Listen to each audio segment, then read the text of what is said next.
वो कहीं भी हमें रोक लेते थे, AK-47 लेके हमारे आगे खड़े हो जाते थे। सर पे AK-47 लगाकर कहते हैं कि आपके पास 1 मिनट है। पकड़ कर ले गए, गले से ऐसे सिर पे पूरा बांध दिया और दीवार से ऊपर सटा के खड़ा कर दिया। वहाँ मार्शल लॉ लगा हुआ है, वहाँ कोई भी किसी को भी गोली मार सकता है, वहाँ कोई पूछने वाला नहीं है। मन में यही रहता था कि घर वालों की शक्ल हम देख पाएंगे या नहीं देख पाएंगे। हमारा घर एक रेड अलर्ट पे था। मेरी दादी जी हैं, उनकी एज 80+ होगी।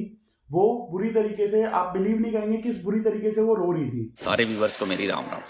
आज मैं आपको बताऊंगा कि आदित्य गौड़ जो मेरे बेटे जैसा ही है, कैसे यूक्रेन के युद्ध में अपने ही बल पर 1500 किलोमीटर दूर चल के हंगरी बॉर्डर तक पहुंचा और कैसे फिर हंगरी बॉर्डर से इंडिया तक भारत की हेल्प से कैसे पहुंचा। अब बिना समय वेस्ट किए हम सुनते हैं उसकी कहानी उसी की जुबान। कपूर गुरुकुल के सारे व्यूअर्स को मेरा नमस्कार। मेरा नाम आदित्य गौड़ है, मैं बल्लभगढ़ का रहने वाला हूँ। मैं यूक्रेन में MBBS की पढ़ाई करता था, दिनिप्रो सिटी में रहता था। मैं 5 साल से यूक्रेन में रह रहा हूँ। 24 तारीख को हमें बम की आवाज़ सुनाई दी सुबह 5:30 बजे। उससे हम सारे बच्चे उठे। मैं जिस सिटी में रहता था उसके सारे एयर बेसिस उड़ा दिए थे रशिया ने। बहुत ही ज़्यादा लाउड आवाज़ थी, बहुत ही ज़्यादा भयानक। हमने देखा ये क्या हो गया, एकदम से आवाज़। फिर हमने न्यूज़ खोला, रशिया ने अटैक कर दिया है यूक्रेन पर। हम सबसे पहले खाने की दुकानों में गए, वहाँ कई किलोमीटर्स की लाइन थी। हम 7 से 8 घंटे खड़े होकर, सब कुछ ख़त्म हो चुका था। फिर हम 1 दिन का खाना लाए थे। हम 4 बंदे एक फ्लैट में रहते थे। 24 से 27 तारीख का हमने 1 दिन के खाने में 4 दिन तक सर्वाइव कर। इतना बुरा हाल हो रहा था। हम बंकर्स में रहे हैं। 24 तारीख को लड़ाई चालू हुई थी, 27 तारीख तक हम बंकर्स में रहे हैं। कभी भी एयर स्ट्राइक हो जाती थी, सायरन बज जाते थे। हमें पास कोई खाने को नहीं था, ज़्यादा से ज़्यादा 1 दिन का खाना था, जिससे हमने धीरे धीरे सब बच्चों में बांट कर हमने वो खाने से अपना काम चलाया। बहुत ही, मैं सोचता हूँ तो मेरे को ऐसा लगता है बस मैं आ गया हूँ घर, यही बहुत बड़ी बात है मेरे लिए। सबसे बड़ी दिक्कत ये थी, हमारे पास बिल्कुल भी पैसे नहीं थे। पैसे की लाइन में जाएं तो वहाँ कई किलोमीटरों की लाइन होती थी। कोई भी, सारे बैंक फेल हो गए थे। कोई ATM में पैसे बचे थे, वो भी हमें भगा रहे थे कि किसी दोस्त को हम पैसे की लाइन में खड़ा करते थे, किसी दोस्त को खाने की लाइन में खड़ा करते थे कि कुछ खाने का 1 दिन का मिल जाए। हाँ, एक और रूल कर दिया था कि इंटरनेशनल बैंक कार्ड से, जो हमारे पास ग्लोबल कार्ड है, उससे सिर्फ वहाँ के 1000 ग्रेविन ही निकल सकते हैं। तो आप सोच सकते हैं 1000 ग्रेविन कुछ भी नहीं होते हमें इतने दिन सरवाइव के लिए। बट हमने फाइट करके कम से कम 1 दिन में हमने कुछ पैसे निकाले, जिससे हम बॉर्डर तक पहुंच सके। जो न्यूज़ दिखाया जा रहा है उससे भी ज़्यादा भयानक हाल है। वहाँ भूखमरी फैली हुई है, बिल्कुल वहाँ लोगों के लिए बिल्कुल भी खाने के लिए नहीं है। मैं अपनी एक दोस्त की घटना, इंसिडेंट मैं आप सबसे शेयर करना चाहता हूँ। जिस दिन लड़ाई हुई थी उससे अगले दिन वो सुबह के 9 बजे अपने फ्लैट के नीचे खड़ा हुआ था। वहाँ आर्मी वाले आते हैं एकदम से उसके पास, उसके सर पे AK-47 लगाकर कहते हैं कि आपके पास 1 मिनट है, आप बताइए आप किससे बात कर रहे थे। उसके पास, वो अपने घर बात कर रहा था। कहने लगा और क्या इन्फॉर्मेशन है, 1 मिनट है। उसने हाथ खड़े कर दिए कि मेरे पास तो मेरे को कुछ पता ही नहीं है, मैं तो घर बात कर रहा हूँ, आप मेरा फ़ोन ले लीजिए। फिर उसको आर्मी कैंप वो पकड़ कर ले गए। आर्मी कैंप में उसको उसकी जो हुडी थी जैसे मेरी है, उसको गले से ऐसे सिर पे पूरा बांध दिया और दीवार से ऊपर सटा के खड़ा कर दिया। कहने लगे बताओ क्या पता है तेरे को। उसे मारा यूक्रेनियन आर्मीज ने। फिर उसका सारा फ़ोन पूरा चेक करा, फिर वो उसको कह दिया जाओ, और उसका फ़ोन भी नहीं दिया गया। हम 24 तारीख से और 27 तारीख तक बिल्कुल भी नहीं सोए। वहाँ इतनी सारी दिक्कतें हुई हैं, हम बता नहीं सकते। घर वाले बहुत पैनिक हो गए थे, तो हमने उधर के लोकल से सबसे कांटेक्ट करा कि हमें जाना चाहिए नहीं जाना चाहिए। तो वो कहते कुछ नहीं होना, जैसे न्यूज़ में दिखा रहे थे बहुत दिनों पहले से ही कि वर्ल्ड वॉर होगा, ये होगा वो होगा।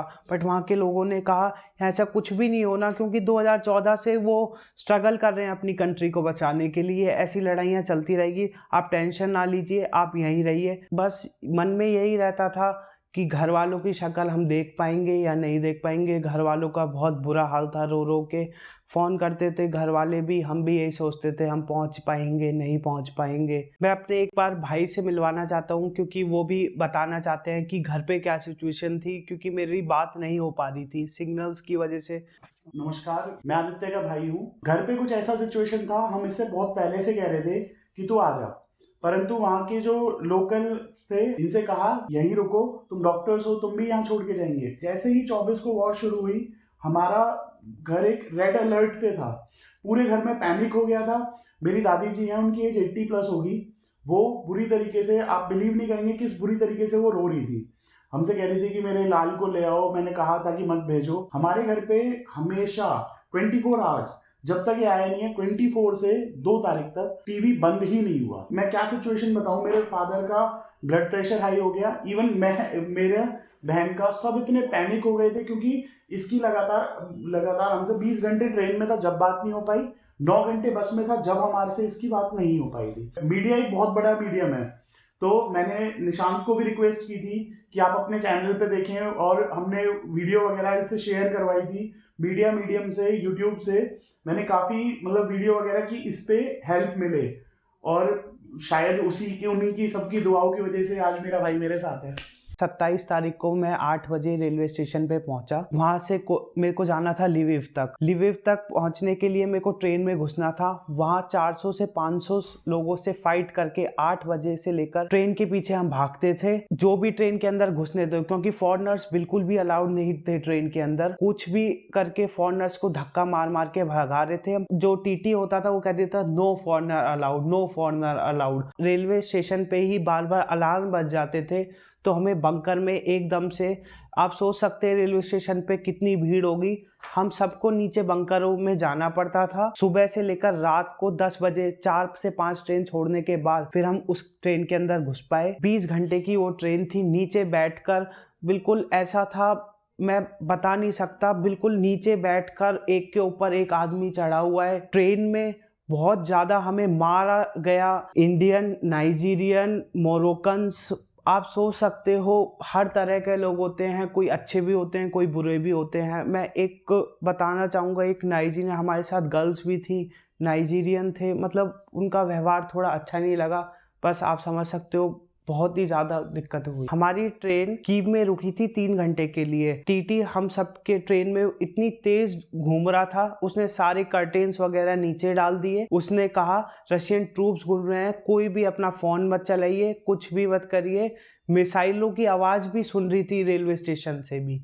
आप सोच सकते हैं कितना, मतलब मैं उस सीन को याद नहीं करना चाहता कि कितना भयानक सीन था उस टाइम पर। ऐसा लगता था कि रेलवे स्टेशन पर ही रह जाएंगे, या बचेंगे या नहीं बचेंगे। हम आँख झपकना क्या, बस ऐसे बैठे रहते थे, प्लीज हमें घर पहुंचा दो, प्लीज हमें घर पहुंचा दो। लिविव उतरे, वहां से हमने बस करी हंगरी बॉर्डर के लिए, जहां से भारत सरकार ने बना रखा है कि हंगरी बॉर्डर आइए, फिर आपको यहाँ से इवैक्यूएट करा जाएगा। उस बस का सफर वैसे तो 300 किलोमीटर है, पर हमें 9 घंटे लगे। 25 से 30 जगह चेक पोस्ट थे यूक्रेनियन आर्मी के, वो कहीं भी हमें रोक लेते थे।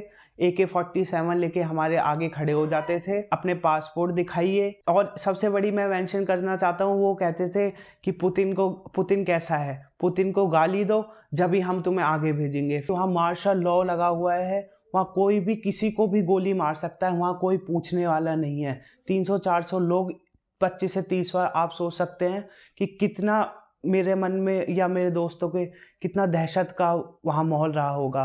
बट हमने फाइट करा, हम हंगरी बॉर्डर पहुँचे। इंडियन एम्बेसी ने हंगरी बॉर्डर पर हमें रिसीव करा, बहुत ही ज़्यादा हेल्प मिली। वहाँ इंडियन गवर्नमेंट ने सारे वॉलंटियर्स बनाए हुए हैं, वो हमें खाने के लिए, पीने के लिए सब हमें हंगरी बॉर्डर पर आ गए थे। वहाँ से ट्रेन फ्री थी बुदापेस्ट के लिए, जहाँ से हमें फ़्लाइट मिलनी थी। वहाँ से 4.5 घंटे हम ट्रेन से बुदापेस्ट गए। फिर वहाँ रेलवे स्टेशन पे हमें रिसीव करने आए इंडियन एम्बेसी के लोग, और वो हमें टैक्सी से होटल ले गए। हमें होटल में रोका गया, फिर हमें 3-4 घंटे बाद बताया कि आपकी फ़्लाइट हो गई है, यहाँ तक लाया गया, इंडिया तक। वो सारा फ्री था, ये सारी accommodation, train, buses and flight सब फ्री था हमारे लिए। मैं इंडियन गवर्नमेंट को बहुत बिग थैंक्स कहना चाहूँगा। इंडियन फ्लैग, इंडियन पासपोर्ट को सल्यूट करता हूँ, मैं अपने देश को सल्यूट करता हूँ, क्योंकि उसी वजह से मैं आया हूँ। जैसे ही हम बस में जर्नी कर रहे थे,